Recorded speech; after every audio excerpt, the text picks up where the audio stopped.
แม้กระทั่งประเพณีวัฒนธรรมสงกรานต์ปีนี้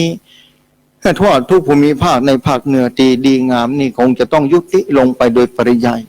บ่เคยเกิดขึ้นก็ต้องเกิดขึ้นเมื่อเกิดขึ้นแล้วตั้งอยู่ดับไปศรัทธาแต่จะดับไปวันไหนไผก็ยังบ่ฮู้กำหนดการบ่ได้ว่าโลกนี้จะยุติลงเมื่อใดศรัทธาโทธรรมาท่านอาจารย์โลกนี้จะไปอยู่แห่งกี่วันจะอยู่ให้เมื่อใดถึงเดือนก่อจะถึงสิ้นปี63นี่เลยกะ2563นี่เก่ากับผมอัตมาภาพเองก็บ่สามารถที่จะตอบได้ว่าจะไปถึงกี่วันเมื่อใดเพราะว่าภัยที่เกิดขึ้นนี้เป็นภัยของเป็นถ้าถามว่าเป็นเรื่องของกรรมก็เป็นเรื่องของกรรมวันนั้นก็เรื่องนี้คือญาติโยมศรัทธาฟังมีญาติโยมศรัทธาคนหนึ่งทำขึ้นมาว่าไปเกี่ยวกับกรรมอย่างใดท่านอาจารย์เรื่องโลคาพยาธิโควิดมันเกิดขึ้นที่ประเทศจีนโคโรนา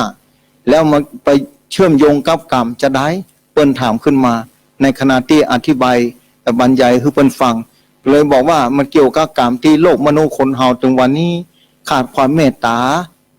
ขาดความเอื้อเฟื้อเผื่อแผ่เมื่อขาดความเมตตาขาดความเอื้อเฟื้อเผื่อแผ่มันเกี่ยวกับกรรมที่สร้างกระทำลงไปด้วยกายกรรมวจีกรรมมโนกรรมสร้างสิ่งที่บ่ถูกต้องดีงามนะข่มเหงรังแกนะยื้อแย่งชิงอันอย่างต่างๆนานาทำให้ผิดศีลธรรมผิดศีล5ข้อนะเมื่อผิดแบบนี้ความเดือดร้อนของผู้คนทุกหย่อมย่าก็เกิดขึ้นเมื่อเกิดขึ้นแล้วก็เป็นกรรมที่ได้กระทำลงไปด้วยกายวาจาใจนะก้าเมื่อเป็นแบบนี้จะมาใจกรรมอย่างใดโยมเดี๋ยวบางคนนี่เปิ้นก็ทำกรรมมาค่ะบางคนก็เป็นคนดีมีอยู่ค่ะท่านอาจารย์ที่ตายไปนะที่โรคโควิดเป็นติดตัวเปิ้นนะก็กรรมเก่าจากก่อนไผจะไปฮู้ญาติโยมศรัทธาอายุไขเปิ้นจะเสี่ยงมาจากนี้ไผจะไปฮู้ว่า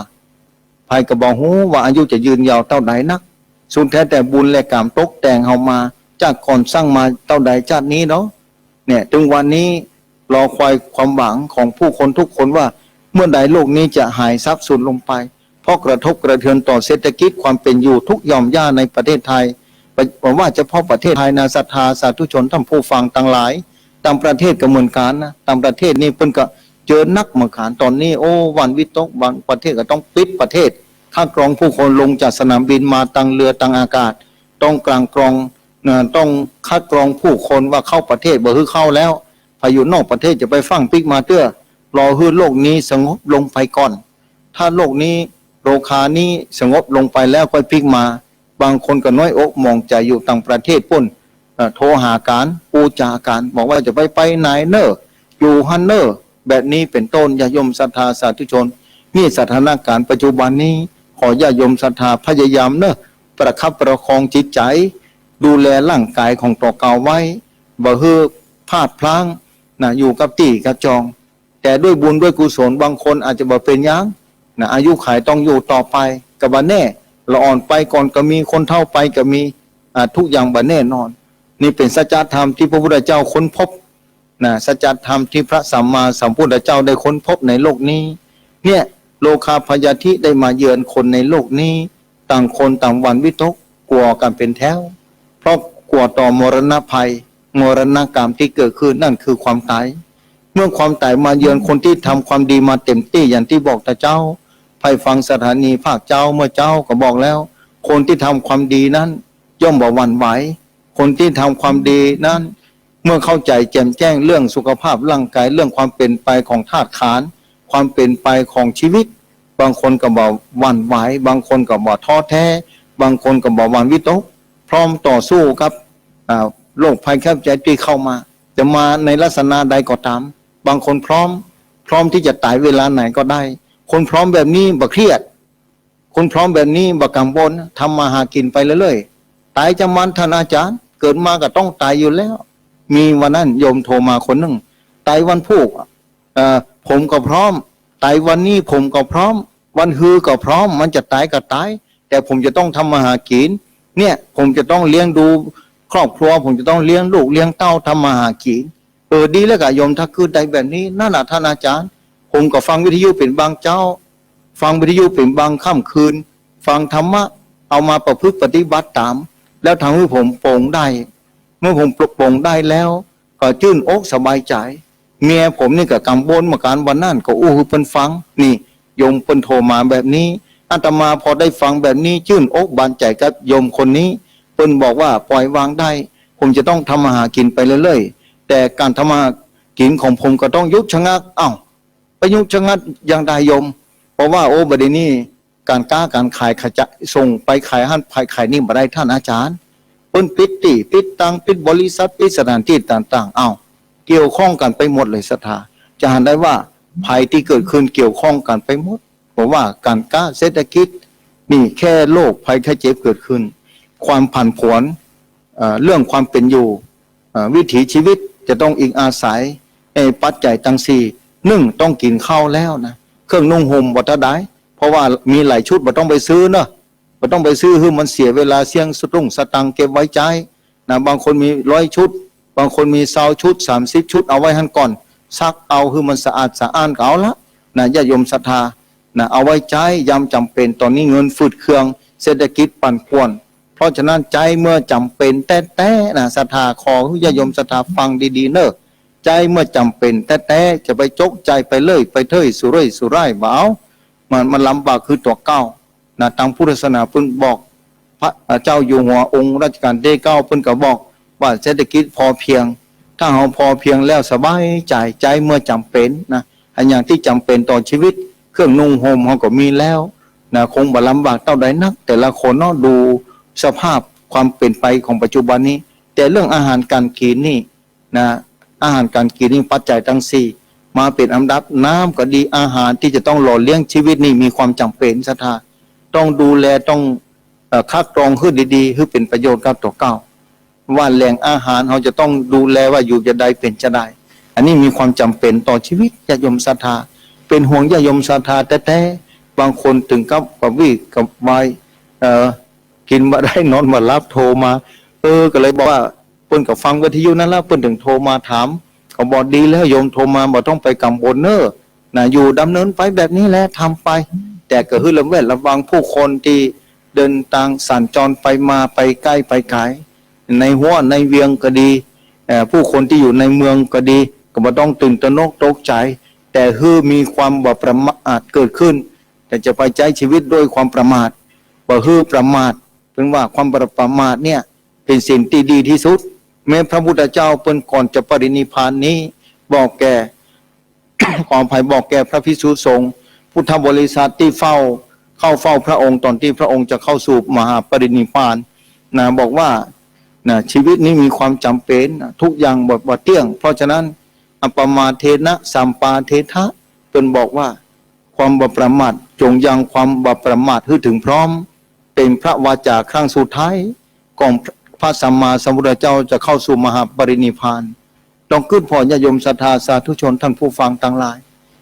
จงยังความบ่ประมาทให้ถึงพร้อมเนี่ยเป็นพระวาจาครั้งสุดท้ายแต่ของพระสัมมาสัมพุทธเจ้า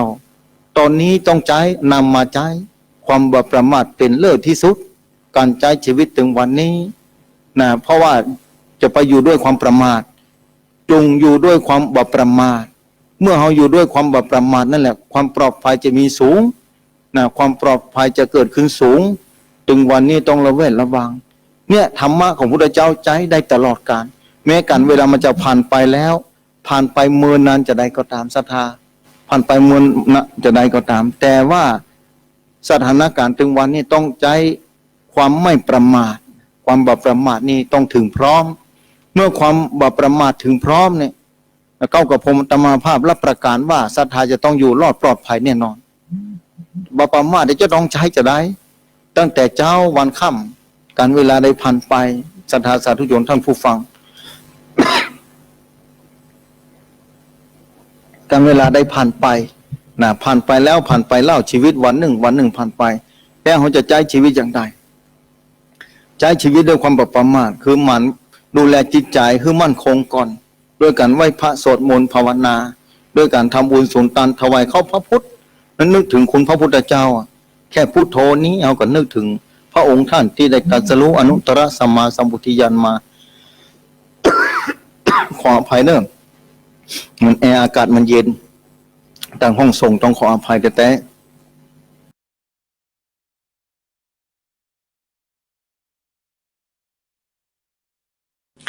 ญาติโยมศรัทธาสาธุชนท่านผู้ฟังเพราะฉะนั้นความบ่ประมาทนี้เป็นเลิศในการใช้ชีวิตของแต่ละคนจงย้ำความบ่ประมาทให้ถึงพร้อมอย่างที่บอกคือดูแลจิตใจให้ดีๆเนอะศรัทธาสาธุชนท่านผู้ฟังเพราะชีวิตเฮานี้มีค่ามหาศาลว่าสามารถจะหาซื้อได้ที่ไหนเพราะตัวเก่าทั้งนั้นได้สร้างมาหลายภพหลายชาติท่องเที่ยววัฏสงสารท่องเที่ยวแล้วท่องเที่ยวเล่าพบแล้วพบเล่าการเกิดเวียนว่ายแต่เกิดศรัทธาสาธุชนทั้งหลายณตอนนี้เรามาอยู่ในโลกมนุษย์นี้เรามีโอกาสสร้างความดีได้เต็มที่ยิ่งโรคโควิดโรคโลคาพยาธิเข้ามาเบียดเบียนเรานี่เราก็มีโอกาสที่จะสร้างความดีนะสร้างความดีเพื่อบ่ให้เสียเวลานะก่อนที่โลกนี้จะกระชากเราไปเราก็ต้องทำให้ดีไว้ก่อนป้องกันชีวิตไว้ก่อนดูแลชีวิตไว้ก่อนเข้าใจว่าแล้วแต่โลกมันจะกินเราอย่างโยมที่บอกแต่คิดว่าเพิ่นบอกกลัวแล้วเพิ่นปรงตกแต่เพิ่นกันระแวดระวังมาการก็พยายามระแวดระวังเต็มที่เข้าใจว่าผมปรงตกแล้วผมมาได้ระวังตัวนะท่านอาจารย์ผมก็ระวังลูกเมียผมเหมือนกันบอกว่าต้องไปนั่นเนี่ยอีแบบนี้แล้วผมก็จะบอกสะทกสะแท้นเมื่อผมป้องกันเต็มที่ถ้าผมจำเป็นต้องตายผมก็พร้อมที่จะตายนี่โยมคนหนึ่งเพิ่นโทรมาแบบนี้ฟังแล้วก็ชื่นใจเนาะชื่นใจแทนเปิ้นว่าเปิ้นเข้าใจแต่เปิ้นมาได้ประมาทแต่เปิ้นทำเต็มที่แต่ถ้าเปิ้นต้องจากโลกนี้ไปด้วยอายุขัยเพียรของเปิ้นที่ได้มานั้นเปิ้นก็บ่เสียได้เพราะว่าเปิ้นได้ทำความดีมาเต็มที่พยายามทำความดีอยู่ตลอดเวลาอันนี้คือคนทำความดีแล้วบ่หวั่นวิตกต่อมรณะภัยที่รออยู่เบื้องหน้าหรือว่าความชราไล่ต้อนในเบื้องหลังไล่ต้อนไปสู่ความตายรอเฮาอยู่เบื้องหน้าเพราะฉะนั้นแต่ละคนยิ่งคนเฒ่าคนแก่ปู่อุ้ยแม่อุ้ยบ่ต้องวิตกแล้วใช้ชีวิตมา70-80 ปี60 ปีผ่านมาพยายามอยู่ที่บ้านที่จองนะไว้พาสวดมนต์ดูลมหายใจเสียสบายใจเย็นๆอย่าโยมศรัทธาสาธุชนท่านผู้ฟังถ้าเฮาระแวดระวังเฮาเป็นห่วงเรื่องนั้นเรื่องนี้ศรัทธาสาธุชนเอ๋ยเฮาจะกังวลเฮาจะลำบากแต่ตอนนี้แน่นอนแต่เก่าก่อนนั้นกับผมอาตมาภาพมาต่างสถานีว่าคือกรรมต่อเฟืองคือมันมั่นนะต่อเฟืองนี่มีความจำเป็นต่อชีวิตต่อเฟืองจะหมายถึงผ้าเหลืองของพระพุทธศาสนาก็ได้ต่อเฟืองแต้ๆก็ได้ถึงวันนี้ต่อเฟืองต้องกรรมคือมันมั่นนะที่กรรมมันมั่นจะได้ญาติโยมศรัทธาสาธุชนถึงวันนี้ถ้ามีข้าวกินนะมีน้ำใจนี่มีข้าวฮือกินเนี่ยบ่ต้องกลัวแม้จะมีเงิน10,000 ล้านถ้าบ่มีข้าวขายศรัทธาจะอยู่ได้อย่างไรบ่มีไผ่ปลูกพักปลูกไม้ปลูกครัวพึ่งพักสวนครัวนำไปขายในกาดก้อมกาดน้อยกาดแรงกาดเจ้าถ้าเปิ้นสั่งปิดหมดเราจะไปซ่อซื้อกินที่ไหนคนที่มีสตุ้งสตางค์คนที่บ่ได้ปลูกผักปลูกไม้คนที่บ่มีข้าวบ่มีป่าจำเป็นต้องอิงอาศัยตลาดศรัทธาลองขึ้นพอขึ้นนี่เนาะเจ้ามาศรัทธาก็งอมเข้าไปละที่ตลาดละกาดเจ้านะแรงมากับใบละตีกาดแรงต้องไปซ้ออาหารการกินมาเพราะว่าในสวนบางคนพื้นที่ก็มีน้อยต้องอิงอาศัยเหล่านี้ทั้งนั้นแต่คนที่ปลูกพักปลูกไม้กับเจือจานกันไปเอาไปขายอันนี้คืออิงอาศัยซึ่งกันและกันนะอาศัยซึ่งกันและกันนี่ความเป็นไปของชีวิตนะมันจะรวยก็มันจะจนก็อยู่ที่อาหารเนอะตอนนี้นะศรัทธาสาธุชนท่านผู้ฟังนะเจือจานกันไปสมุนไพรนี่จะไปลืมเด็ดขาดยาสมุนไพรของเฮานี่บางตัวนี่ก็มีค่ามหาศาลแต่คนต่างเฮานี่ลืมกินสมุนไพรตอนนี้นักวิจัยคนวิจัยนะนักวิทยาศาสตร์เปิ้นวิจัยพืชพันธุ์สวนครัวก็ดีนะผักไม้ไส้เครือก็ดีแต่ละชนิดผลไม้รากไม้แต่ละอย่างนะก็มีคุณค่าทั้งนั้นสามารถต่อต้านอย่างได้หลายๆอย่างแต่การพัฒนาคุณภาพจิตนี่ยิ่งต่อต้านอนุมูลอิสระได้นักมาการวันนั้นนิยมมาถามว่าท่านอาจารย์นั่งสมาธิภาวนาถือศีลถือธรรมนี่จะเป็นการที่ดูแลสุขภาพร่างกายที่ใจจะได้ว่าจะดีว่าต่อต้านกับโรคโควิดได้ว่าวันนั้นโยมโทรมาก็มันก็มีส่วนนะโยมนะบอกว่าถ้าจิตเฮามันเข้มแข็งมันดีก็มีพลังงานภายในเนาะภายในอย่าได้ท่านอาจารย์เฮาดีนี่เลือดลมเฮาก็ดีไปตัวเนาะ เลือดดีเนี่ยในร่างกายเขามีเม็ดเลือดขาวเม็ดเลือดแดงนะบอกว่าอาจารย์ฮู้ก็ก็ฟังหมอเพิ่นอู้นะครับบอกเม็ดเลือดขาวนี่สามารถต่อต้านเชื้อโรคต่อต้านอย่างที่เข้ามาในร่างกายมันจะได้ไปต่อพบกัน แต่เฮานั่งสมาธิภาวนานี่ให้จิตมันเข้มแข็งนะจิตเข้มแข็งสุขภาพร่างกายก็แข็งแรงไปโดยไปเพิ่มพลังให้แก่เซลล์ต่างๆในร่างกายเม็ดเลือดต่างๆในร่างกายก็ต้องป้องกันสิ่งที่แปลกปลอมเข้ามาในร่างกายโดยเฉพาะเชื้อโรคต่างๆที่เข้ามาในร่างกายนี่ต้องอาศัยเม็ดเลือดขาวในร่างกายนี่ต้องต่อสู้นะต้องออกมาต่อสู้กับเชื้อโรคที่เข้ามาในร่างกายบอกว่าจะเข้าตั้งตาตั้งคุมขนตั้งผิวหนังก็ดีตั้งหูตั้งหูดังตั้งปากตั้งแข้งตั้งขาส่วนได้ก็ตามทวารต่างๆที่เปิดอยู่นะดีนี้ก็ต้องอาศัยถ้าเข้าไปแล้วเชื้อโรคเข้าไปในร่างกายนี่เขาก็ต้องอาศัยเม็ดเลือดขาวนี่ต้องต่อสู้ต้องมีพลังงานต่อสู้แต่จะเม็ดเลือดขาวจะแข็งแรงจะได้ก็ตามเถอะถ้าว่าภูภาคกรรมของเฮามีอายุขัยเฮาเสี่ยงแล้วจะต้องมาตายด้วยโรคโควิดโรคโคโรนาเราก็ต้องพร้อมที่จะต้องยอมรับความเป็นจริงเราก็ต้องยอมรับความเป็นจริงว่ามาถึงเวลาแล้วแต่เมื่อถึงเวลานั้นในขณะที่เรามีลมหายใจอยู่นี่ขอญาติโยมศรัทธาสาธุชนท่านผู้ฟังจะไปประมาทเนอะขอจะไปประมาทพยายามทำความดีให้ถึงที่สุดและจะว่าได้เสียเวลาได้เกิดมาจัดหนึ่งเจอพระรัตนตรัยเจอแผ่นดินที่มีพระพุทธศาสนาเจอแนวทางที่ดีงามแล้วตอนนี้หลายๆประเทศพยายามนั่งสมาธิภาวนาพยายามกลั่นกรองจิตใจของต่อเก้าบางทีตอนนี้เพิ่นไหว้กันตอนนี้จับมือกันมาได้แล้วต่างประเทศญาติโยมศรัทธาวันนั้นประเทศอังกฤษเพิ่นส่งภาพกันคือพอทั่วที่ความเจริญรุ่งเรืองเพิ่นว่าโซเชียลเนาะเดี๋ยวมันจะเลินศรัทธาความคล่องแคล่วว่องไวของเทคโนโลยีนี่ความเป็นไปได้ความรวดเร็วของความเจริญของวัตถุธาตุนี่มันเวยศรัทธาเวยแท้ๆนะอันยังเกิดขึ้นน้อยเดียวก็ส่งกันไปทั่วโลกแล้วตั้งพระราชาหรือผู้นำที่ประเทศอังกฤษเป็นออกเดินทางไปนะแล้วก็ไปพบปะกันนานาอารยประเทศนี่เปิ้นเกือบจะจับมือบ่ใจลายนะเปิ้นยกมือออกแล้วก็พนมมือไหว้กันเดี๋ยวนี้ไหว้กันเป็นแถวเพราะว่าเวลาไหว้กันมือมันต้องไปถูกต้องกันถ้าเกิดภัยเป็นโรคโควิดขึ้นมาไปเปียมือเปิ้นเรียกยุ่งนะสถานเนอ ยุ่งเหมือนกันเนอหันว่ามันก็ดีเหมือนกันให้วัฒนธรรมประเทศไทยเป็นเอกลักษณ์นะเป็นเอกลักษณ์เอกะแปลว่าหนึ่งเอกลักษณ์เป็นหนึ่งอยู่เสมอในประเทศไทยเฮานี้นะหนึ่งเสมอนั่นคือการพนมมือไหว้ยกมือไหว้กันนี่เป็นอมตะแท้ๆแม้ตอนนี้ต่างประเทศนำไปใจไปทั่วแล้วตอนนี้เพราะว่าถ้าจับมือกันนี่โรคโควิดจะเข้าสู่ร่างกายก็เลยต้องพนมมือกันแทนเนี่ยวัฒนธรรมประเพณีของแผ่นดินไทยแผ่นดินสยามวัฒนธรรมอยู่ในบุญญาเขตของพระรัตนตรัยมันดีแบบนี้เป็นการป้องกันโรคพยาธิใครจะไปรู้ว่าโรคจะเกิดขึ้นมาภายหน้าแต่หน้าตอนนี้เกิดขึ้นมาแล้วเมื่อเกิดขึ้นมาแล้วเขาก็พนมมือไหว้กันว่าต้องไปจับมือนะยิ่งประเด็นนี้ต่างการเพิ่นก็บอกคืออยู่ห่างกันเนอะเจ้าของร้านตั้งโต๊ะไว้คือห่างกันประมาณเม็ดหนึ่งเนอะปุถุเม็ดหนึ่งได้พอกันนะเวลาจะกินข้าวนี่ต้องห่างกันขนาดนั้นญาโยมศรัทธาต้องห่างกันขนาดนั้นเป็นอย่างอันนะตอนนี้ญาโยมศรัทธาสาธุชนท่านผู้ฟังเพราะฉะนั้นญาโยมศรัทธาก็จะว่าต้องไปเตือนแต่นกเขาก็ทำตามหน้าที่นี่แหละเพิ่นอธิบายมาอย่างไรหมอเพิ่นก็บอกแต่ละที่ประเดี๋ยวนี้แล้วตอนนี้โรงพยาบาลแต่ละที่เพิ่นก็ยุดไปเยี่ยมเนอะไปเยี่ยมผู้คนแล้วเพิ่นปิดจ่องตองเพิ่นก็ปิดโรงพยาบาลเจียงไฮ้หรือปูนี้เพิ่นก็สั่งปิดแล้วนะคือว่าญาติผู้ป่วยนี่เข้าไปเยี่ยมที่โรงพยาบาลนะญาติผู้ป่วยเข้าไปเยี่ยมญาติที่ป่วยอยู่โรงพยาบาลนะทางโรงพยาบาลเพิ่นปิดชั่วคราวก่อนถ้าจะติดต่อกันคือติดต่อไปทางโทรศัพท์อู้จาการว่าเป็นจะได้พ่องการดีขึ้นมาแล้วก็หมอเพิ่นพอดีก็จ้าเพิ่นดูแลเป็นจะได้พ่องไข้อาการไข้ดีขึ้นก็เป็นนี้คือเพิ่นโทรหากันแบบนี้นะตอนนี้เพิ่นบ่เข้าไปถ้าเข้าไปเพิ่นการกองยากบางคนไปที่ไหนมาบ่ฮู้เกิดเป็นโรคภัย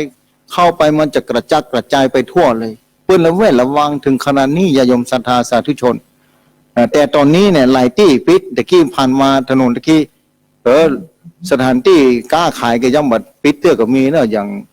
อันอย่างก็สภาพสินค้าเนี่ยขายเนี่ยเซเว่นก้าตะกี้พันมาโอ้คนก็ไปเข้ากันนักเหมือนกันเนอะประตูบาหันเปิ้นไปค่ากรมเหมือนกันนะเปิ้นตรวจอันอย่างก็เครื่องมือแพทย์ที่เปิ้นตรวจความอุ่นความร้อนของไข้นั่นน่ะนะเนี่ยสตามาพอแบบมีได้โดนนี่เนี่ยก็ต้องระวังเหมือนกันนะประเดี๋ยวนี้ตีให้ตีสวนร้านกาเปิ้นกัดหน่วยกัดก้อมเปิ้นสั่งปิดหมดนะประเดี๋ยวนี้สั่งปิดจะไปซ่อซื้อกินที่ไหนคนเฒ่าคนแก่วันทีก็เก็บผักไม้ไส้เครือจะไปนั่งไข่กัดก้อมกัดย่อยกัดมืดกัดแรงกัดเจ้าอีกไปบ่ได้เห็นแล้วแทนที่จะได้มาสัก10เซา50-60 บาทอีเป็นต้นประเดี๋ยวนี้เพิ่นบ่ฮื้อไปแล้วต้องปิดเนื้อตลาดนัดอำเภอจอมทองนี่มีหลายที่นะจอมทองนี่มีหลายที่เพิ่นสั่งปิดหมดตอนนี้ประชุมกันวันนั้นนี่เนี่ยกระเทือนถึงขนาดนี้โลกเดียวนะศรัทธาเกิดขึ้นเนี่ยโรคพยาธิเนี่ยทั่วโลกสั่นสะเทือนหมดแต่ถ้าอนาคตภายหน้าเนี่ยอันอย่างจะเกิดขึ้นแห่งภัยจะไปหู้เพราะฉะนั้นการแบบประมาทนี่ดีที่สุดอปมาเทนะสัมปาเทถะจงยังความไม่ประมาทให้ถึงพร้อมนี่อันนี้สุดยอดภัยแบบประมาทในชีวิตเพราะฉะนั้นใจชีวิตจะไปประมาทภัยขี้เหล้าเมายากันย่างเห็นเนอะไปฟังคืนนี้นะกินเหล้ามันก็บอกแอลกอฮอล์วันนั้นโยมโทรมาท่านอาจารย์วันนี้ต้องกินเหล้าเนอะมันจะได้เวลาแอลกอฮอล์บนล้างมือหรอบนล้างใจล้างมือฆ่าเชื้อเนอะผมนี่จะกินเหล้านี่ถ้าจะไปฆ่าเชื้อทางในก็อันนี้ว่าโอ้โยมจะไปว่าอย่าเนอะว่าจะไปล้างทางในทางนอกจะไปตากันเหล้าจะไปเตียวที่ไหนได้เพราะว่าจะไปเงี้ยแต่เนอะอันนี้เพิ่นบอกมันบอกใจว่าจะไปไล่ฆ่าในร่างกายว่าใช่นะจะไปเงี้ยอย่าอันเตเนอะบอกอันนี้บางคนก็เข้าใจผิดทางก็ประมาทในชีวิตหรือว่ากินเหล้านะเพราะฉะนั้นกินเหล้านี่จะเกิดความประมาทศรัทธาก็หันใจนะเก้ากับพรหมตมภาพไปวันนี้ตนนี้ก็น่าหันใจบางคนผมนี่ยังบ่ได้ท่านอาจารย์ยังบ่ได้ก็บ่เป็นยังโยมยังได้ก็บ่ได้แต่มาเพียงแต่คือฟังบ่ได้คือเจ้าคือฟังแต่ถ้าฮักต่อเก่าถ้าฮักครอบครัวก็เลยบอกว่าไม่ยิงพอใจจงจะไปประมาทในชีวิตนี้อันอย่างที่มีความจำเป็นอันอย่างที่สำคัญที่สุดก็ดูแลสุขภาพร่างกายไว้คือชะลอคือเลื่อนไปคืออายุเราเนี่ยไปได้จนถึงที่สุดในการพอลมหายใจลมหายใจเนี่ยมีความจำเป็นแม้กระทั่งบางคนเนี่ยอยู่ในโรงพยาบาลต้องใช้ออกซิเจนเข้าซุกเข้าไปในหูดังที่หน้าพระหน้าเนี่ยสุขขอคือยื้อชีวิตนะยื้อชีวิตคือเงาไปยื้อชีวิตคือเงาไปจนถึงวาระสุดท้ายแต่คือดับไปเนี่ยแม้กระนั้นมีค่าถึงขนาดนั้นลมหายใจแล้วแต่ละคนตอนนี้ไผ่พ่องนั่งพอลมหายใจคืนนี้จะมีสักกี่คนก่อนจะนอนเนี่ยแอบพอลมหายใจตัวเก่าว่าเฮายังมีชีวิตอยู่หรอเรามีชีวิตเพราะอันหยังเฮาอาศัยอันหยังมีชีวิตคืนนี้ถ้าศรัทธาก่อนจะนอนลองพอเนอะนะเวลานอนลองพอเนอะลองพอว่าเฮามาถึงวันนี้เฮาอาศัยอย่างที่ชีวิตอยู่ได้เฮาอาศัยอาหารการนี่แม้กระทั่งบางเวลานี่เวลาศรัทธาเจ้าบ้านฆราวาสวิสัย3 มื้อ 3 เวลาขับเจ้าขับตอนขับแรงนะแต่ว่าช่วงระยะเวลาต่างๆนี่เฮาบ่ได้กินยังอยู่ได้แต่ลมหายใจนี่ยุดไป1 นาทีเดียวนี่แน่นอนเลยศรัทธาสาธุชนท่านผู้ฟังศรัทธาจะอยู่บ่ได้นะศรัทธาจะต้องตายทันทีเลยภายจากการลมหายใจได้ถึงปานนั้นศรัทธาเพราะฉะนั้นญาติโยมศรัทธาสาธุชนท่านผู้ฟังจงดูแลร่างกายดูแลจิตใจดูแลลมหายใจคือดีๆเนอะลมหายใจนี่มีกล้าคืนนี้ก่อนนอนเนี่ยแอบพอไปว่านี่เราเฮาชีวิตเฮานี่อาศัยลมหายใจเรานี่ถ้าลมหายใจเสี่ยงคืนนี้จะเนี่ยอย่างไรลองพอเพิ่นไปก่อนเผื่อขึ้นมาตอนเช้าสะดุ้งขึ้นมามีชีวิตอยู่แล้วนี่ลมหายใจช่วยไว้แต่นะบ่ใจนั่งกินข้าวคืนห้องวันค่ำเพราะจะป้องกันบ่ฮื้อตายบ่ใช่ที่เขาจะป้องกันบ่ฮื้อตายคือลมหายใจพุ่นนะลมหายใจพุ่นจะป้องกันเฮาบ่ฮื้อตายเพราะฉะนั้นเราจะต้องพอเพิ่นจะต้องดูแลเพิ่นให้ดีมาเน้นตลอดเรื่องนี้บางคนบ่แอบพอเพิ่นบ่ดูแลเพิ่นบ่ได้สนใจเพิ่นเพราะลมหายใจช่วยเฮาขนาดไหนเพราะฉะนั้นคืนนี้ก็ดีวันพุธก็ดีพอเพิ่นซะหน่อยดูแลเพิ่นก่อนเพิ่นจะได้ดูแลเฮาไปยาวนานดูแลสัก 4-5 วันก็ได้10 วันเพิ่นจะดูแลเฮาไปปี2 ปีตั้งหน้าได้อยู่ไปแม้ร่างกายอาจจะขยับเขยื้อนบ่ได้บางคนเป็นผู้ป่วยติดเตียงท่านอาจารย์ แม่นี่เป็นผู้ป่วยติดเตียงนะบอกเป็นอย่างแม่พอลมหายใจเนอะวันนั้นโทรมาบอกว่าแม่คือพอลมหายใจลูกเต้ามาอยู่ใกล้บ่ต้องไปท้อบ่ต้องไปน้อยอกหมองใจเนอะแม่เอ๋ยลมหายใจแพ่ช่วยแม่มาตลอดเวลาเพราะฉะนั้นเวลาแม่นั่งก็ดีนอนก็ดีพ่อลูกเตียวบ่ได้เพราะฉะนั้นแม่นั่งพอลมหายใจจ้าๆเนอะได้มา4-5 วันโอ้ท่านอาจารย์นะแม่ขอบคุณเนอะแล้วแม่ได้ยินแต่ก่อนไปละอ่อนเพิ่นว่าพุทโธเนี่ยแม่เอาพุทโธไปตัวแบบพอลมหายใจพุทโธจะดีว่าก็ดีนะกะได้นึกถึงคุณพระพุทธเจ้าเนาะแม่ก็ดีเสียงหั่นน่ะพอไปเตอนะกะแล้วบันเตอก็ลืมไปเห็นนะพุทโธลืมก็ดีลืมก็คือเหลือเฉพาะลมหายใจเอาแล้วนะพอลมหายใจเนี่ยโอ้ตอนนี้แม่ทำได้เดือนปลายนี่โอ้ดีใจเพิ่นว่าอยู่ได้สบายดีใจลูกมันเตอมาบัดตานแต่ก่อนนี้เครียดแต่ก่อนนี้ทุกข์ลำบากใจเครียดว่าลูกมาบัดตานใจพ่องลูกมาหาบัดตานแบบนี้แต่หน้าตอนนี้นี่เป็นวางใจได้ว่าลูกมาเวลาไหนก็ได้ขอให้ลมหายใจอยู่กับร่างกายเนี่ยนี่ปฏิบัติทำได้ขึ้นมาแล้วแค่แอบพอลมหายใจสบายบัดเตื้อพอลมหายใจจมเพลินไปเพิ่นบอกว่าโอ้ลมหายใจลูกมาเมื่อใดหมูตัวท่านอาจารย์ลูกมาเมื่อใดหมูตัวแม่ห้องแม่นี่อย่างนั้นน่ะห้องบ่เฮยผมบอกลูกมาแล้วกะนี่มาแล้วนี่ลูกผมมาเอาเข้าดาน้ำมาส่งคือแม่นะแม่นั่งพอนอนพอลมหายใจว่ะน่าอนุโมทนาเนอะนี่เป็นสิ่งที่ดีประเสริฐเลิศล้ำนะถ้าฟังวิทยุอยู่ก็ดีอกดีใจตัวนั้นเนาะลูกมาหายังแอบพอลมหายใจนะแม่นี่เปลี่ยนแปลงไปเฮ้ยลูกเป็นบอกแม่เปลี่ยนแปลงจะได้นะแม่นี่เปลี่ยนแปลงนะนี่ลูกเป็นบอกแม่นะแม่เปลี่ยนแปลงจะได้ลูก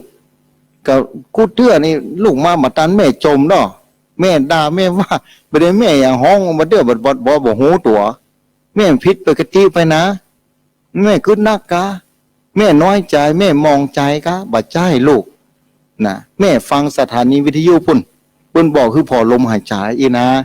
ถึงวันนี้แม่ก็พอลมหายใจเวลาลูกมาอยู่บ้านเนี่ยต้องไปพอลูกเต้าหลานเลนไปเข้าห้ามเมียนลูกไปแย่การไปเก็บบัลลัมไยปุ่นนะอันนี้แม่ก็ต้องอยู่คนเดียวนี่แม่บ่ฮู้แย่อย่างใดก็ฟังสถานีวิทยุเนี่ยวิทยุอยู่ข้างเตียงนี่ก็ฟังเพิ่นบอกครูบาอาจารย์แต่ละตนแต่ละองค์มามาจามาบอกว่าอยู่คนเดียวระวังความคิดเมื่อระวังความคิดแม่ก็มันเตื้อกับปรุงแต่งแม่ลูกมากูเตื้อแม่ก็ด่าไปต้องขออภัยตัวเนอะนะแม่ขออภัยนะตอนนี้แม่บอกว่าละมาด่าละแม่ก็ปรุงได้ละแม่อยู่ไปนะเพราะว่าแม่เป็นผู้ป่วยติดเตียงแม่ใช้ชีวิตมาถึงปัจจุบันนี้แม่ยังมีลมหายใจอยู่เป็นบุญอย่างที่เพิ่นว่าแท้แม่ก็แอบพอลมหายใจแม่ก็อยู่ได้สบายแล้วลูกไม่ต้องเป็นห่วงเนอะก็ดีใจกับเพิ่นตัวเนี่ยการดูลมหายใจมีประโยชน์นะอย่างยิ่งนะมีประโยชน์อย่างยิ่งเนี่ยยิ่งบางทีเครียดขึ้นมาเนี่ยเวลาเครียดนี่จะทำคือโรคาพยาธิเกิดขึ้นอย่างกระทันหันโดยเฉพาะ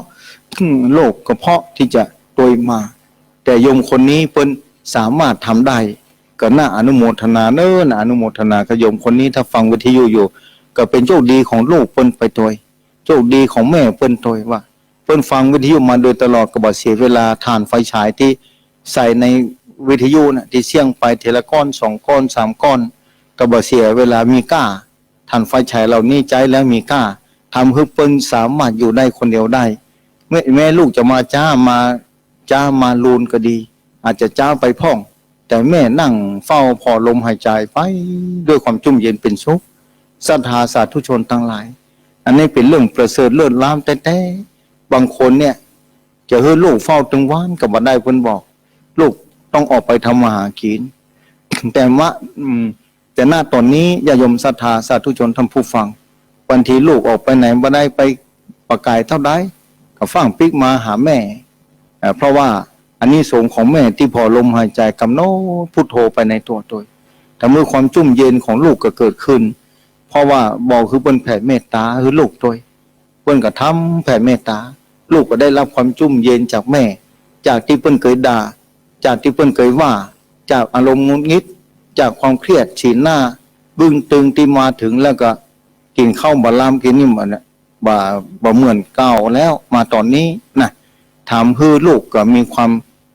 ผิดปกติแปลกไปงงไปว่าเป็นจะได้พ่อง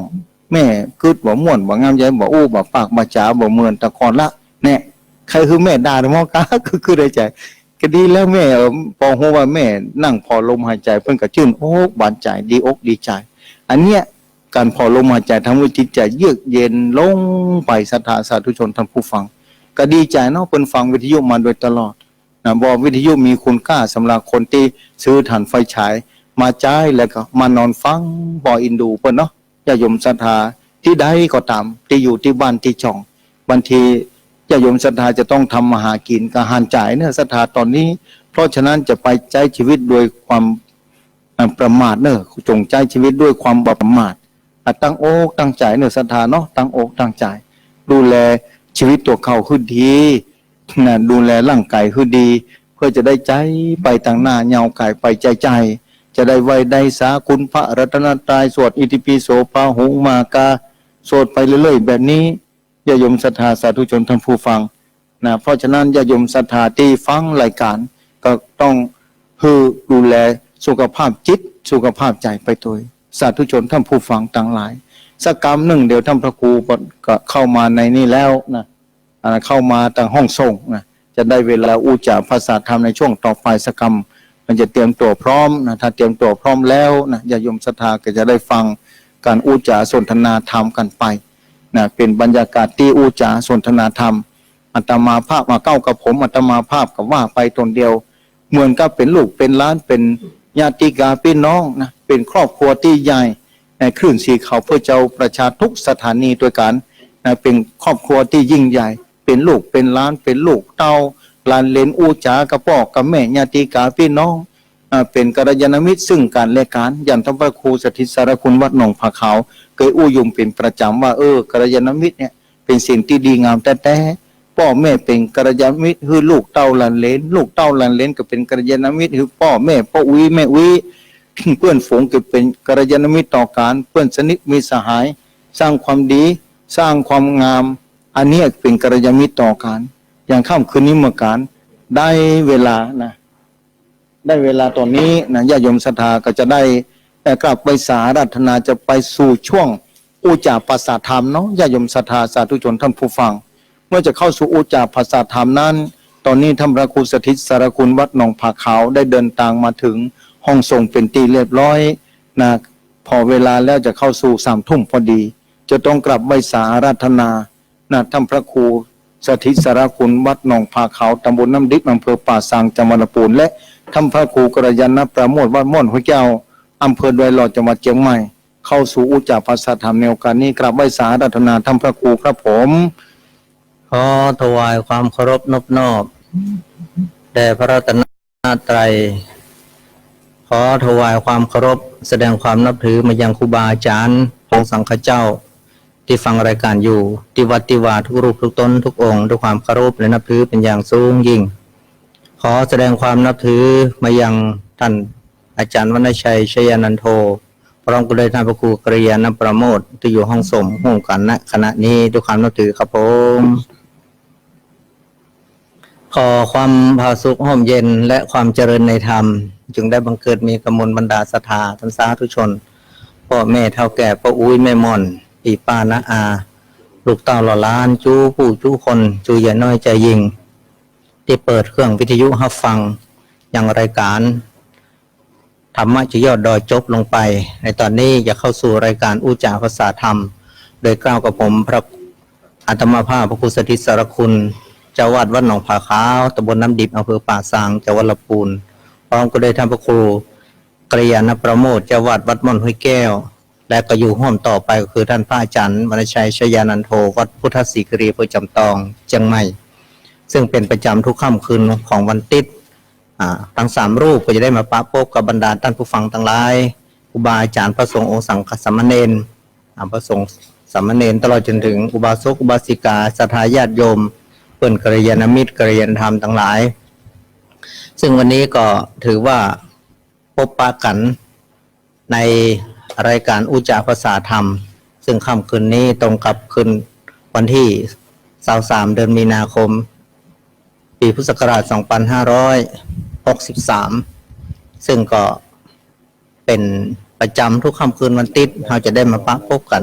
ในรายการอุจาภาษาธรรมขอขอบคุณไปยังเจ้าของสถานีขึ้นวิทยุทุกคลื่นที่นำรายการนี้ไปออกเพราะว่าจะเป็นคลื่นสถานีพระพุทธศาสนาหรือคลื่นสถานีของ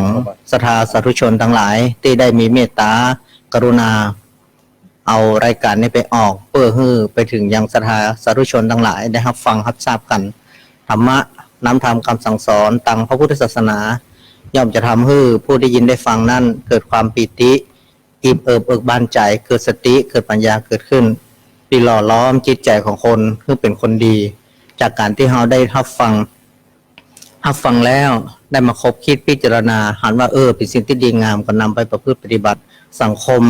จากการประพฤติปฏิบัติธรรมย่อมจะเกิดสันติสุขเกิดความผาสุกร่มเย็นเกิดขึ้นยิ่งในปัจจุบันนี้สังคมเป็นสังคมที่ระส่ำระสายด้วยโรคภัยไข้เจ็บต่างๆที่มันเกิดขึ้นในโลกยุคปัจจุบันอย่างที่เรารู้จักกันแต่เราได้ยินได้ฟังกันคือโรคโควิด-19 ซึ่งก็เป็นมหันตภัยใหญ่หลวงระดับโลกซึ่งเกิดขึ้นมาเมื่อกี้เดือนต้นปีหรือว่าต้นปีก็เริ่มเกิดขึ้นมาจนถึงปัจจุบันก็ 2-3 เดือนปรากฏว่าระบาดไปทั่วโลกแล้วเป็นระบาดองค์การอนามัยโลกประกอบคือว่าเป็นโรคระบาดร้ายแรงระดับโลกไปแล้วดังนั้นประเทศไทยเราก็หนึ่งในประชากรคนที่อยู่ในโลกร่วมกันก็หนีบ่พ้นเช่นเดียวกันดังนั้นศรัทธาสาธุชนทั้งหลายเราจะไปประมาทหลักธรรมคำสอนของพระพุทธเจ้าก็คือเราทุกคนมีสติในการพิจารณาใคร่ครวญเราจะไปเกิดใจว่าสิ่งเหล่านี้มันเป็นเรื่องไกลตัวเป็นเรื่องที่ยังมาถึงเฮาเตื้ออันนั้นแสดงว่าเฮาประมาทก็จะทำให้สามารถในการที่จะทำให้โรคภัยไข้เจ็บต่างๆเข้ามาสู่ตนตัวของเฮาได้ถ้าว่าเฮาไม่ได้ศึกษาเรียนรู้อย่างท่องแท้ไปศึกษาเรียนรู้ถึงการระบาดมันเป็นอย่างไรเราจะไปฟังประมาทเพราะความประมาทคนที่ประมาทนั่นแหละที่ติดเชื้อในปัจจุบันทำให้ประเทศไทยของเฮาต้องระส่ำระสายกันไปทั่วโลกก็ระส่ำระสายกันอย่างประเทศหลายๆประเทศเดี๋ยวนี้ปัจจุบันนี้มันมีมาตรการอะไรอย่างต่างๆออกมาเพื่อจะให้ศรัทธาประชาชนเข้าใจในการที่จะป้องกันตนเองและป้องกันผู้อื่นเมื่อโรคนี้มันแพร่กระจายเพราะว่ามันเป็นโรคใหม่เป็นโรคที่ยังไม่รู้ว่ามันจะรักษาอย่างใดจะหายไปเมื่อใดจากโรคนี้มันยังบอกรู้แต่ว่าอาการต่างๆนานานั้นน่ะให้จะต้องรักษาด้วยวิธีการอย่างใดอย่างชัดเจนแต่ปรากฏว่ายังเป็นคนดีอยู่ว่าเดี๋ยวนี้เป็นผลิตยาก็ดีวัคซีนก็ดีออกมาเพื่อที่จะรักษาและก็ป้องกันโรคได้แล้วแต่เขาก็ยังไม่เนื่อยใจว่ามันจะต้านทานรักษาคนทั่วโลกเพื่อเป็นปกติเข้าสู่สภาพปกติได้เมื่อใดอย่างใดทั่วถึงกันเมื่อใดดังนั้นเราจะไปคิดใจว่ามันเป็นเรื่องที่ไกลตัวบ้านเมืองในปัจจุบันก็ระส่ำระสายกันอย่างที่ว่านะคนก็ต้องเท่าว่าหากินบางที่บางแห่งก็ต้องปิดตุกกาดห้านก้าบ้านน้อยบ้านใหญ่อย่างต่างๆต้องปิดกันต้องลึกช่วยเหลือตัวเองกันและเป็นหลักอันนี้ก็แสดงถึงว่ามันระบาดจริงๆแม้แต่งานที่จะเกิดขึ้นงานปล่อยหลวงปล่อยลามปล่อยบวชปล่อยเป๊กอย่างก็ดีเนี่ยยุติกับไปตกประเสียงขอกล่าวในนี้ตัวว่างานของวัดหนองผาขาวที่จะเกิดขึ้นในวันที่24และ25ที่จะถึงนี้ก็ได้รับการขอร้องได้รับการปูจากันหลายอย่างจนที่ในที่สุดเราก็ต้องยอมรับความเป็นจริงว่าเราอยู่คนเดียวในโลกบ่ได้เราอยู่คนเดียวในสังคมประเทศนี้บ่ได้ถ้าว่าเรามีความร่วมมือเป็นน้ำหนึ่งใจเดียวกันก็จำเป็นต้องงดไปในที่นี้ก็ขอกราบบอกกล่าวมายังครูบาอาจารย์พระสงฆ์องค์สังฆเจ้าทุกรูปทุกตนทุกองค์ที่รับกิจนิมนต์ของงานวัดหนองผาขาวที่จะถึงวันที่24และ25วันพุธวันหือนี่ก็ของดเลื่อนไปอย่างไม่มีกำหนดตามฮับตามนโยบายของทางหน่วยรัฐเป็นขอร้องกันมาดังนั้นเราก็อยู่ในสังคมเป็นสังคมคนไทยเนาะเราก็ให้ความเคารพต่อกฎกติกาของสังคมกฎกติกาบ้านเมืองมีอย่างใดกฎกติกาประเทศชาติมีอย่างใดคนขอมาเราก็หนึ่งในประชากรคนไทยเราก็จะรักษาตรงนี้เอาไว้เพื่อที่จะให้เกิดความสบายใจทั้งสองเบื้องฝ่ายบอกว่าจะเป็นคนทำ งานทำการก็ดีถึงแม้ว่าเขาจะเสียอกเสียใจศรัทธาญาติโยมทั้งหลายก็ไม่ต้องเสียใจอย่างนักคือใจว่าเขาทำบุญมาเต็มที่กันแล้วนี่ก็คงจะไปเสียใจอย่างกันนักละงานบุญน้อยบุญใหญ่ที่เขาเคยอู้กันมาเป็นประจำว่าทำบุญเนี่ยทุกสิ่งทุกอย่างเขาไม่ต้องไปรอกันพูกบันทึกเขาเริ่มต้นเริ่มต้นบุพจิตนาเขาก็ได้ละแล้วก็สิ่งที่เขาทำไปแล้วนั้นมันจะได้เต็มที่ก็ต่อเมื่อบุพจิตนาเบื้องต้นของเขาตั้งใจทำอันนี้ได้เต็มที่ถึงแม้ว่าเขาไม่ได้ทำดั่งใจทุกสิ่งทุกประการครับก็ใจว่าอันนั้นเขาเสียสละเพื่อสังคมเพื่อชุมชนเพื่อความร่วมไม้ร่วมมือของกฎหมายบ้านเมืองต่อไปเนาะอันนี้ก็เขาศรัทธาคนควายได้แล้วครับอาจารย์ครับผมคนควายกินตันๆอย่างใดนะครับคนควายตรงนี้ก็ได้ละเลื่อนไปนี่หมายความว่างานของวัดหนองผาขาวนี่ถ้าเลื่อนไปแล้วตอนนี้เลื่อนไปแล้วว่าเขาก็ไม่ได้บุญก็บอกขอรับรองว่าจะมีเกิดขึ้นมาได้เห็นเนาะดังนั้นก็ขอฝากบอกกับกัลยาณมิตรกัลยาณธรรมครูบาอาจารย์ทั้งหลายทุกรูปทุกตนทุกองค์ที่ได้รับกิจนิมนต์ของวัดหนองผาขาวนี่ก็ขอยกเลิกแล้วก็เข้าใจว่างานที่รับกิจนิมนต์แบบว่าวัดใดก็ตามคงจะยกเลิกกันหมดเหมือนกันคิดไว้กันเนาะครับในอำเภอป่าซังนี่ยกเลิกกันหมดเลยครับทุกงานที่ก็ยกเลิกไว้หลายครับผมดังนั้นนี่ก็เพื่อที่จะให้ความร่วมไม้ร่วมมือต่างภาครัฐก็ดีคือความร่วมไม้ร่วมมือของต่างหน่วยงานทุกสิ่งทุกอย่างเนาะเพื่อความผาสุกความเย็นของสถาประชาชนเพราะเราก็ฮักสถาประชาชนเป็นห่วงสถาประชาชนถ้าหากว่าเกิดอย่างใดขึ้นอย่างหนึ่งขึ้นมาเพราะงานเขาคงจะมีความสุขเช่นเดียวกันดังนั้นก็ขอฝากเนาะสถาญาติโยมอู้กันต่อเนอะครูบาอาจารย์ที่เคารพนับถือทุกตนทุกองค์บอกต่อไปตัวเนาะครับผมเริ่มเข้าสู่กันก่อนอื่นนี่ก็ขอนิมนต์ท่านครูกัลยาณประโมทครับผมพบปะญาติโยมศรัทธาก่อนนะครับเนาะครับผมขอ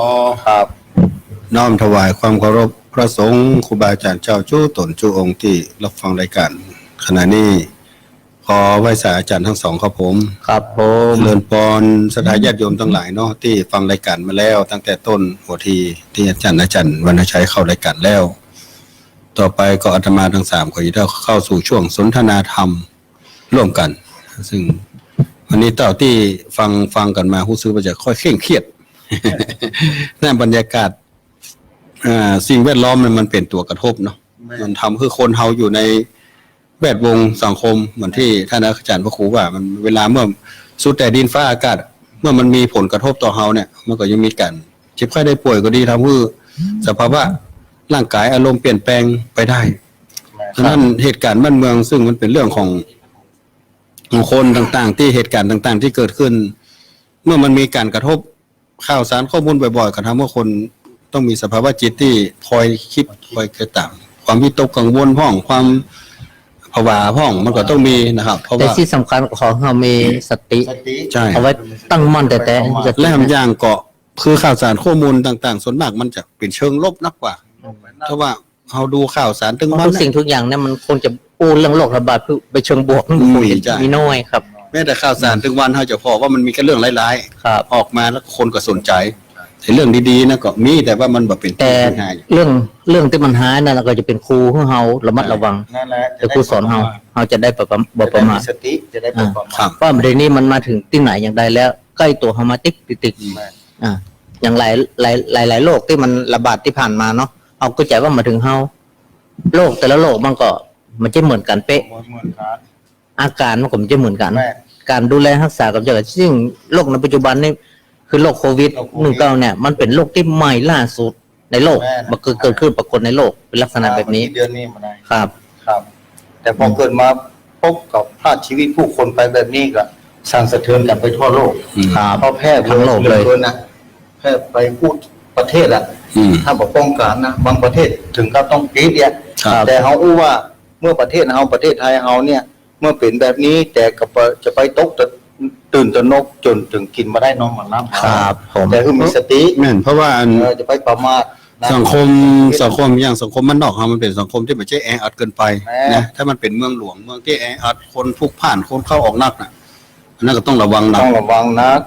แต่บ้านนอกบ้านนาเฮานี่อย่างส่วนมากที่มันแพร่กระจายเวอร์เนี่ยคือสถานที่